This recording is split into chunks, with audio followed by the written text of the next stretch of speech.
Wow. What's up? Welcome back. You know what it is. Blackmail Voices.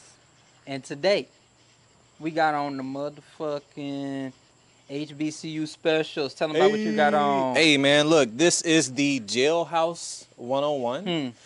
You get this on first day in. Talk Actually, about it. no, you got to kind of reach good behavior first, and then you get your grades. You got to start off with your oranges. You know how that goes. And of course, I got the Shiesty 1000. I see all of the YNs wearing these, Right. and so I just decided, hey, man, get with the program. Like, I'm one of the brothers, so why not? Right. As for me and myself, I have on, as I said, another HBCU special, a motherfucking do-rag. We finna do a wave check. Wave check. Wave check. Here we go. Hey, oh, hey, oh. Hey, brush them things, brush them things, That brush them motherfucker things. spinning, God boy. damn, boy. Where you get those? Sheesh, these waves. Yeah, what product you use? What product? Shit, I use the Do Grow. I know we don't use that no more, but I gotta stick to my roots. Okay, I gotta hey, stick man, to the roots. Look, as long as you ain't say Murray's, you know, I don't even know how we got that shit out the can. God damn, you never get to the end of that motherfucker. You really gotta be, you gotta have a little nail, and you gotta scoop that bitch like some cocaine. You gotta be in there.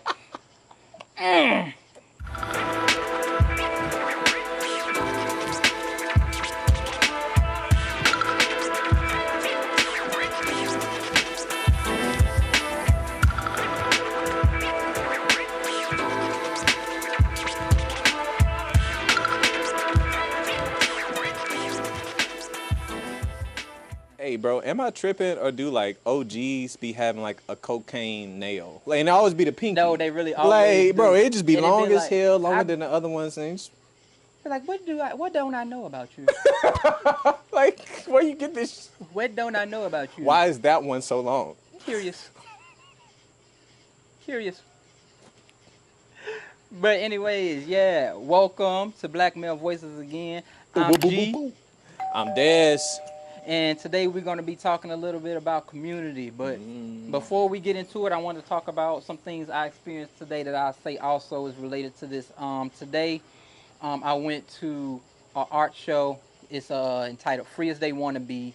It was the opener, and it was basically about just the black experience and being able to capture it, the memory of the individual, the memory of the collective, the shared memory, in the way in which we kind of articulated and expressed that and given different modes and ways of expression, whether that be painting, whether that be photography, videography, and all of these things. It once again, it's in the Baton Rouge area. It's across three different museums and studios. One is Baton Rouge Art Gallery. One is West Baton Rouge Museum, and the third is the Southern University. So if you have any time between now and the end of August, please go check out those exhibits because they are some fantastic exhibits and they have some fantastic art pieces. And I think that that relates to community because it is something that I believe helps to bring the community together and helps to build that sense of community. Building on that, for the first time in a very long time, I worked out with a fitness group today. Group of brothers, very solid. New Orleans Fit Tribe. If you are into calisthenics and just pushing yourself to death, hey, listen, like I gotta walk this through. Please. So this is the routine. Run 0.6 miles. Right. 250 jumping jacks. Okay, wait. Please pause. Why are we doing so many jumping jacks? This is the warm-up. Yo, I haven't been this tired since I was online. Like, I literally felt in my body, I was like, oh, I remember this feeling. I don't like it. 0.6 miles, 250 jumping jacks. 0.6 miles again, 125 pull-ups. 0.6 miles again, what comes after that? Burpee broad jumps, okay? How many of so those? It's 100 meters. I'm tired of niggas inventing new ways to hurt themselves. 0.6 miles again. Let's stop.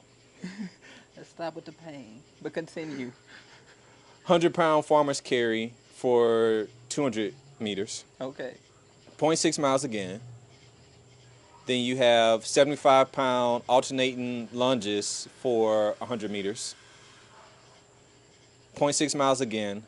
Then you have 20-pound wall ball throw. So the ball is 20 pounds. You got to throw it 100 times, and you got to come down into a squat, throw it again. It's 100 throws, and then you're done. So by the time you finish just the running part of the workout, calculated, it is 4.8 miles that you have run. Then you got the actual workout. Y'all, when I tell you I had a cramp from my knee to my groin. And you can't even get a cramp in your knee. That's not even a muscle. That's I was alone. driving from Baton Rouge to New Orleans, and my fingers were like this on the wheel. I'm like, bro, I'm still cramping from this morning. But yo, it was a great crowd. About 6 guys. It was a great opportunity, just pushing each other, encouraging each other. So, I mean, I think that's cool too, because we were talking about finding people last episode. And look, found some. And look at you found some people. Yeah. So, like we said, this episode is all going to be about community. So we're going to start off by defining it, because any good conversation begins with defining the topics that we are talking about so that we have a common understanding. So what do you feel like community is? How would you define community? I think community is a sense of belonging and safety shared amongst people and or animals. Because I think animals can be part of our community. Ecology is part of the community. I agree. I'm going to read from the Merriam-Webster, and their definition of community is the people with common interests living in a particular area, or a group of people with a common characteristic or interest living together within a larger society. And I think that with that being said, I think sometimes communities are built, I think sometimes communities are found, and I think sometimes we are born into community. But I don't think that it is always something that is how would I say? It's not. Sometimes we assume community is necessarily there because we have people amongst us and we are next to people.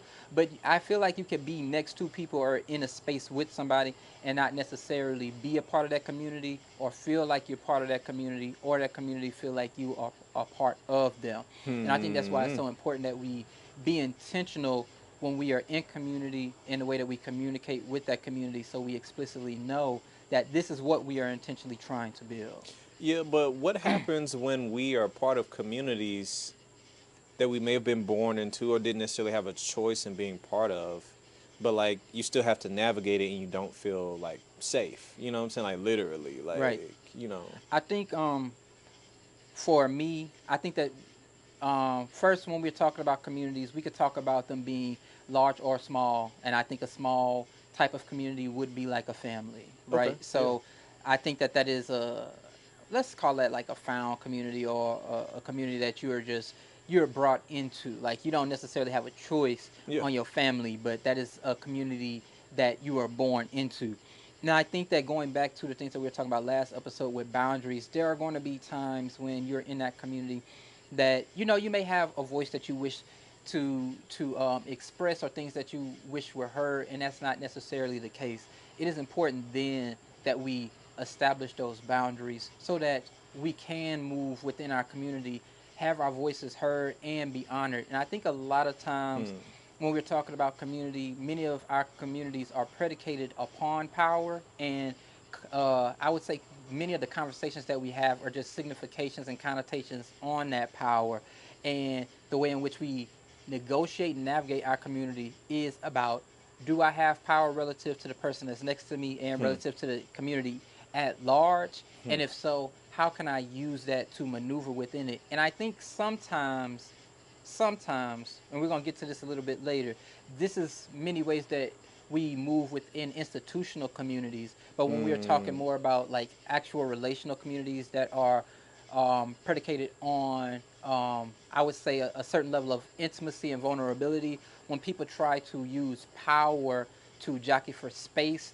that can make people feel as though they don't really have a place within the community, so they resist the community or exit the community.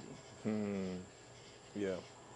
And I think at that point you just begin trying to define community for yourself or build it, you know, or just seek what's familiar, or similar.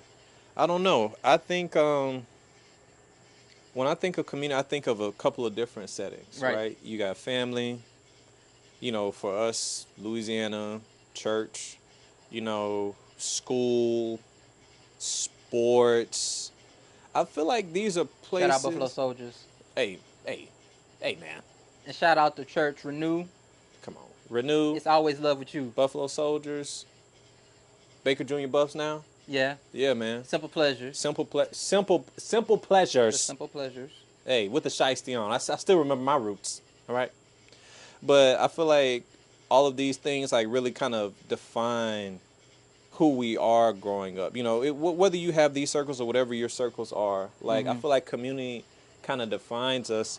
But then sometimes we have experiences that pull us out of community, Right. right? It could be going to college. It could be getting a major injury, like and not being part of the team anymore. Like you have different things like that, and then it kind of starts making you question your identity and your role in that community. I feel like a lot of people right now are really searching for a community because of injuries like that. Hmm. Whether that's to repair with the community that they came from or just to find a place that is just genuinely safe. But I feel like the issue with that is it's like, and I've been talking about this a lot, right? Because I'm in a frat. Right. If y'all don't know, I'm an alpha. They probably be really upset that I'm sitting here looking like this saying that. But yes, I am an alpha. I'm not a Q dog. This is something more akin to what they would wear. But that's a different conversation. Whole nother But conversation. I feel like a conversation I've been having with the members of my chapter is that, again, we might say that we are brothers and everyone assumes alphas are leaders, and that makes them so poor members because everybody wants to lead.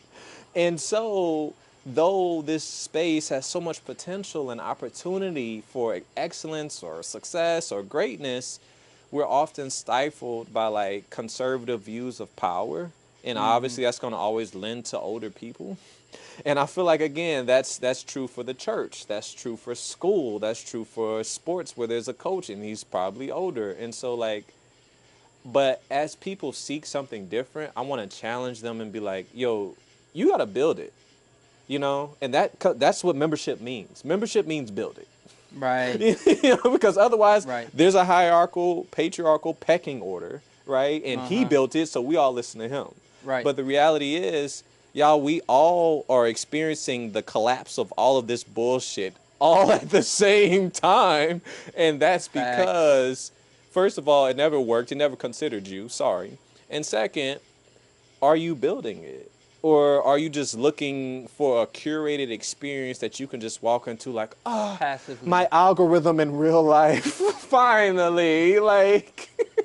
But I think it's great that you're saying that because one of the reasons that I think that finding community is so difficult is because of the algorithm. We're so used to being in silos, and I think that the communities that many people find or kind of have are largely online. That's And it true. gives you kind of a similar feel without you having to necessarily be vulnerable in the same way. And because it is and this is me talking, pontificating a little bit. You could tune this out if you listen and you don't really agree with. But I think of online as this sort of a psychic, spiritual type of space where you're able to Hmm. like project your consciousness into a different realm and act as almost a disembodied soul.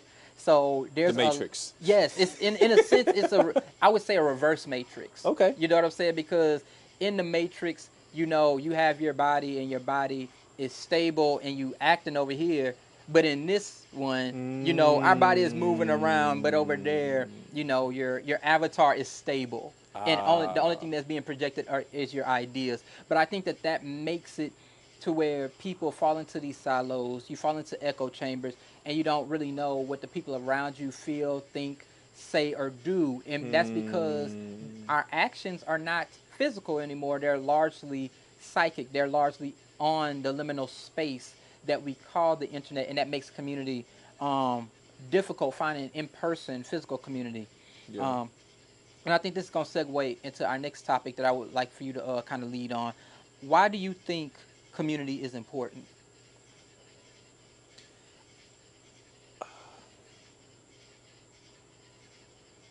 Well, humans are social creatures. I think we could just start in the Base level. conversation there.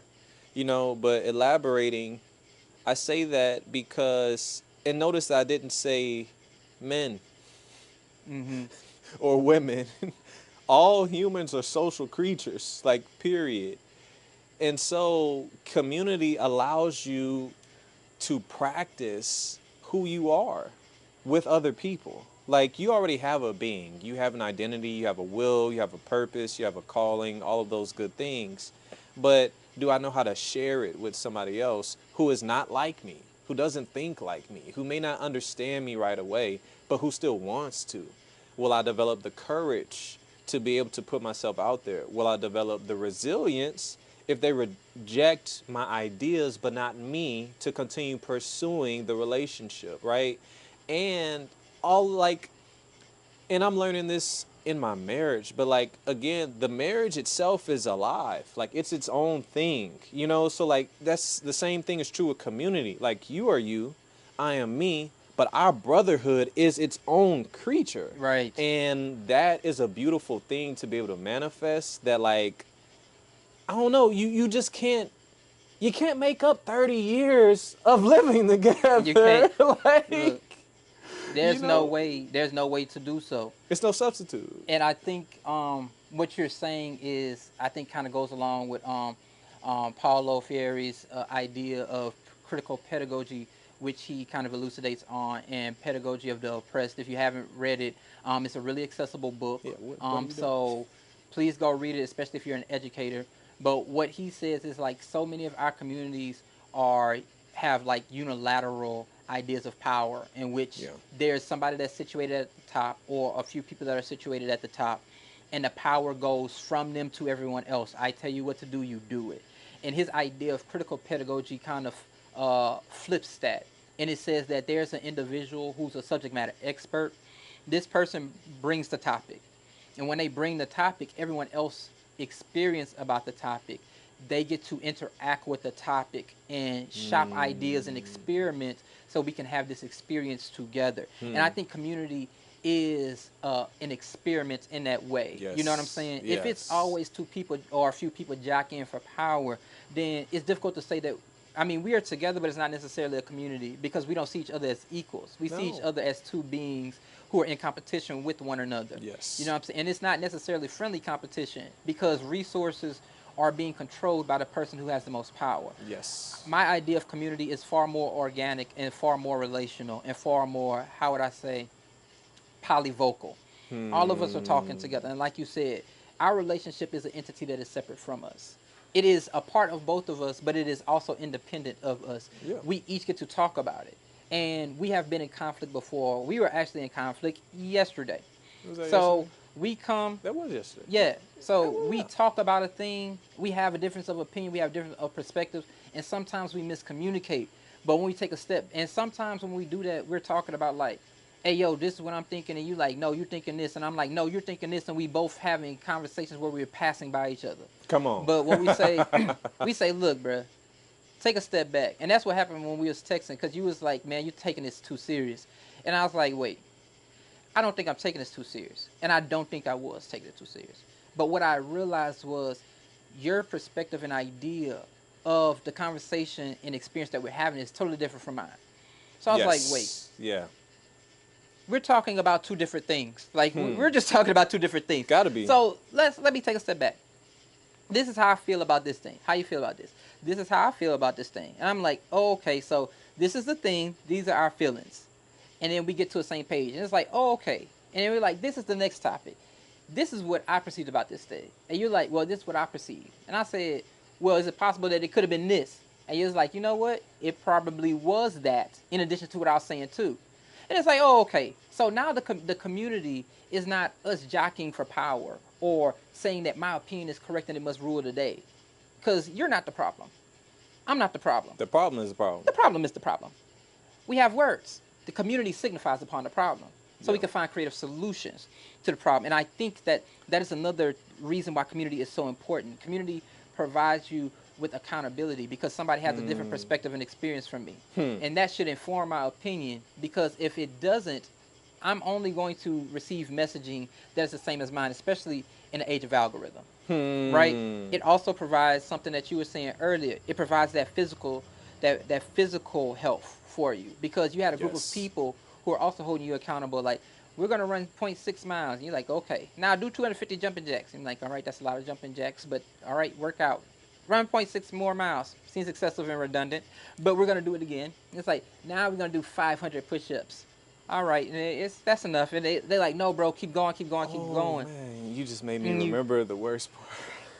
and then it's like, now we're accountable. We've made it. We made it to the end, but you didn't make it to the end. I didn't make it to the end.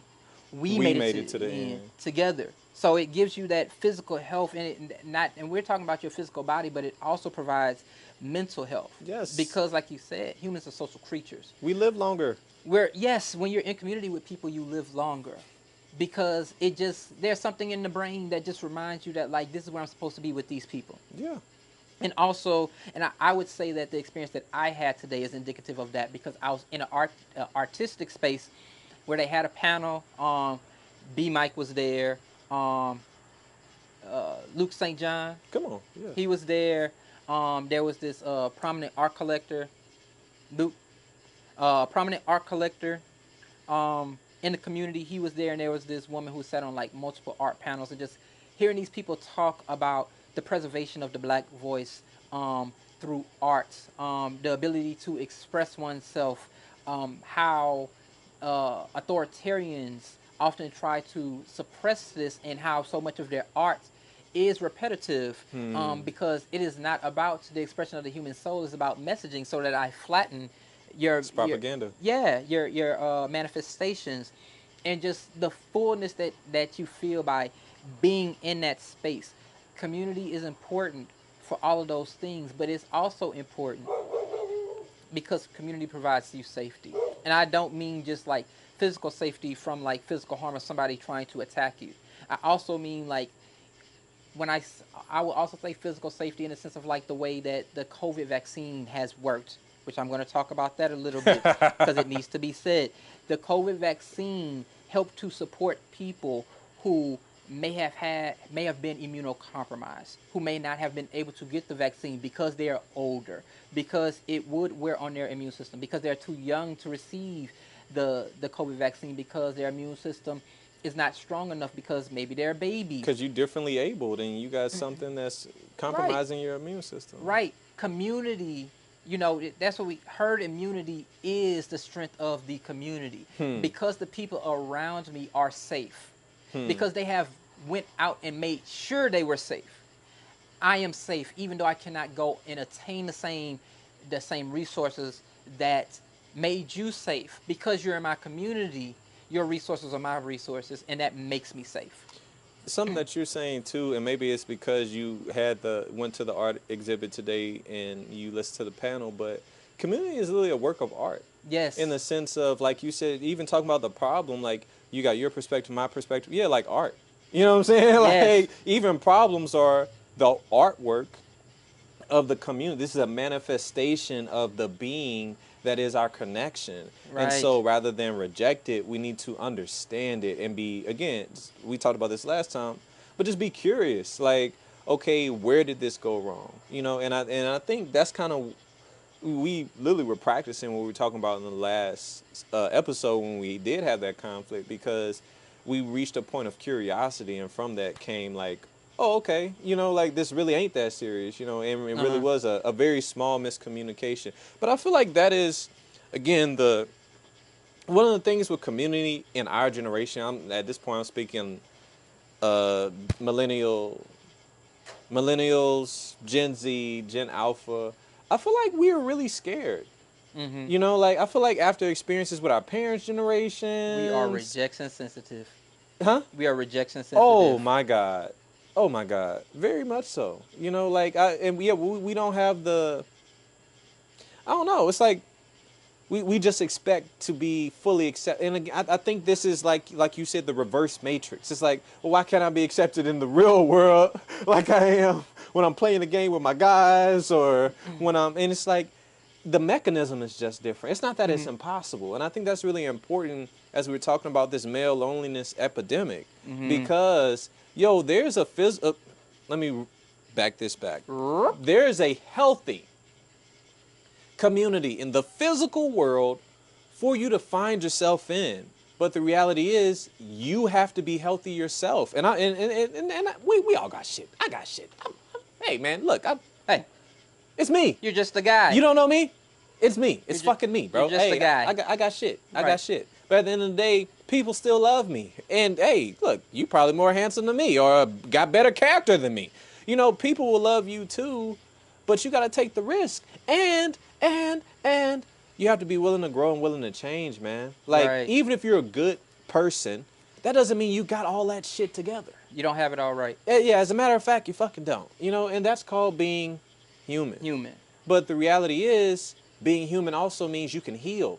You know, healing is a miraculous thing because it just means shit just gets better with rest and intention. Right. So it's like we have to come out of the computer screen, come out of the cell phone. Let it go. Come out. Let Hey, it go. Andrew Tate is in jail. Okay, it didn't work for him. It's not gonna work for you. Okay, like it's these are not good thoughts. Lord, continue to take my enemies down, Lord Jesus. Lord Jesus, remove the filth that we call Andrew Tate. And all the other filths. Yes. In the mighty blood and name. In the name of Yeshua. Ashe. Yes, Ashe. Okay. But in addition to that, something I want to say that you said that I'm going to connect back to what I said before about the immunocompromised. I think that there are a lot of people in our community who are sick, right? Ooh. And I think that that sickness is not one of the body, it is one of the heart. It's one of the mind. They have a sickness of the mind. And with us saying that that herd immunity, when you are in community with people who are healthier than you, they can look at you being unhealthy and they can say, hey, did you know that you are unhealthy? Yeah. And then you could say, I didn't know. This is the only body that I have. You're coughing a lot. This is just the way that I've been. And they say, look, that's not normal. Like, let's think about ways that we can heal this. Let's think about practices that we can do that can make this better, right? And this is what we do with our health. When you see somebody who is acting in an unhealthy manner, you have an intervention. You be like, hey, bro, I'm concerned. Like, you're doing these things. Like, let's slow down. Let's think of some other things that we could do. In the same way, when somebody is having antisocial thoughts, things that are poisoning the community, we can look at those people and we don't have to reject those people. And this is going to go into my next topic about who belongs in community. And I say everyone belongs in community. That might not, and I don't think everyone belongs in every community, but I do think that sometimes we have some people who are unsafe. And I think that, and once again, not everybody belongs in every community, and not every community member needs to interact with every member of the community. But can you say that again?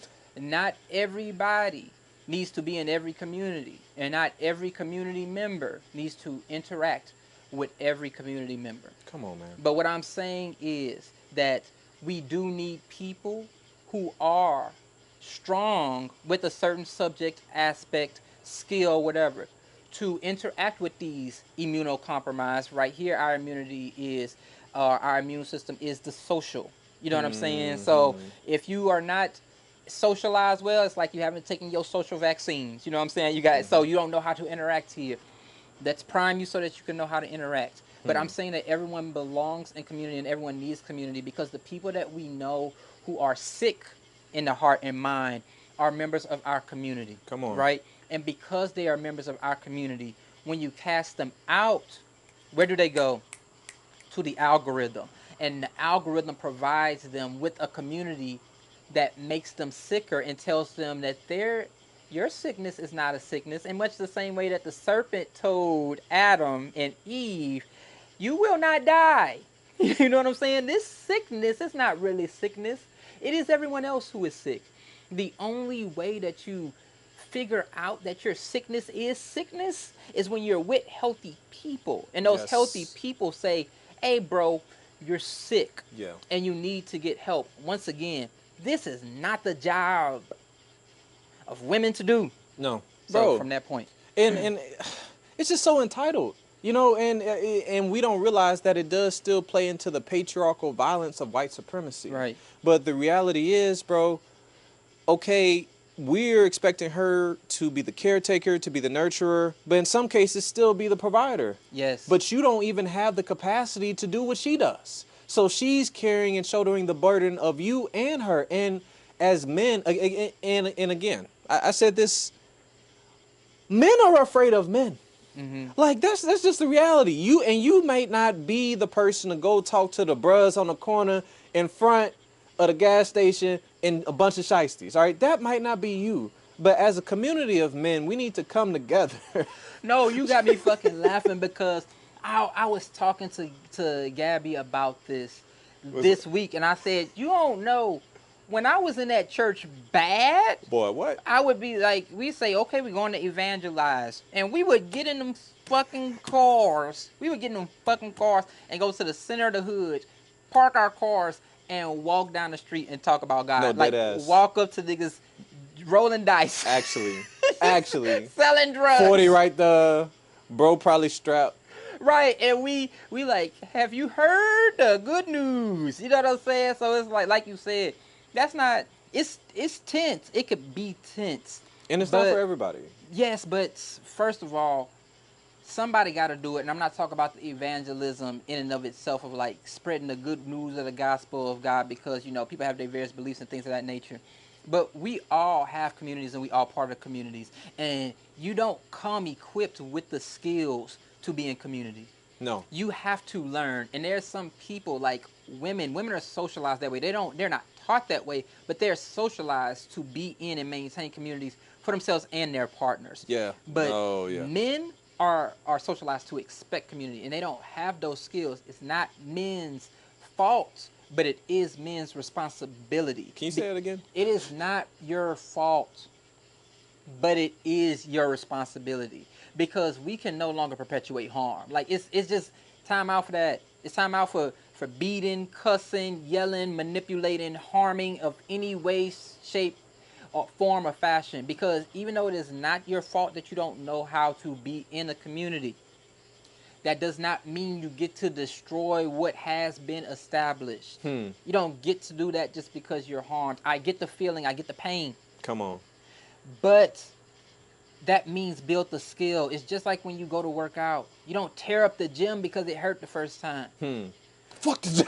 Yeah, so you might say fuck the gym. Fuck all these fuck the barbell. And you can't even lift it because it's... but it's the same thing with community. It is. Your dumb ass don't even know how to fix this shit, but you gonna fuck it all up. You gonna tear it up. You could really go over there and be like, hey, what do I gotta do? That just like you dating. What I gotta do to be next to you? You know what I'm saying?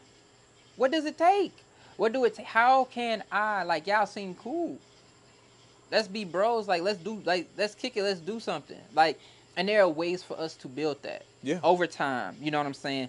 But we're gonna take a short break right here. When we come back, we're gonna talk about different types of communities and institutional and state power, what we owe our communities, and what our communities owe us.